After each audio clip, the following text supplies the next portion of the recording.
আসসালামু আলাইকুম। আজকের ভিডিওটা হচ্ছে বিগিনারদের জন্য, যারা জানে না যে কিভাবে গরুর মাংস ভুনা করবে। চলুন দেখে নিই কীভাবে ভুনা করতে হয়। প্রথমে আমি এখানে 1 কেজির মতো গরুর মাংস নিলাম। এবার এখানে আমি পেঁয়াজ দিয়ে দিব। মূলত আমি পেঁয়াজ বাটা নেই নাই, পেঁয়াজ কুচি করেই নিলাম। কিন্তু আমি যখন দিব, হাত দিয়ে কিছুটা কচলিয়ে কচলিয়ে দিব, যাতে পেঁয়াজগুলো আস্ত না থাকে বা সামান্য পরিমাণে একটু নরম নরম হয়ে আসে।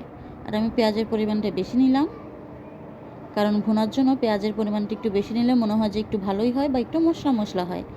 আমি যে রসুন দিব, রসুনটাও কুচি করেই নিয়েছিলাম, সেটাও হাত দিয়ে সামান্য কচলিয়ে তারপরে দিব।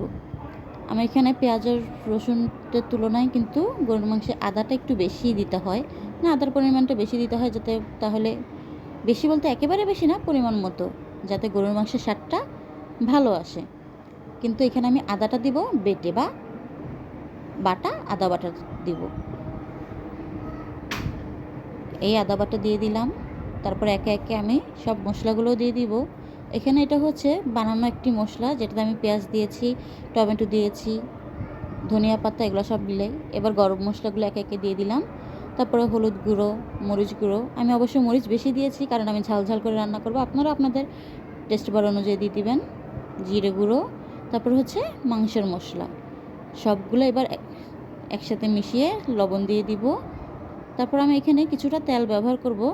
তেল অবশ্যই ব্যবহার, কিন্তু আমি কম পরিমাণে ব্যবহার করেছি, কারণ যদি মাংসের মধ্যে চর্বি থাকে, সে চর্বির থেকেও তেলটা বের হবে।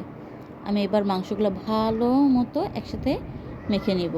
আপনি যত ভালো করে মাখবেন, তত স্বাদ মনে হবে যে আরও বৃদ্ধি পাবে। আপনি চেষ্টা করবেন ভালো করে কষলিয়ে কষলিয়ে মাখার জন্য। দেখেন আমি কীভাবে মেখে নিয়েছি।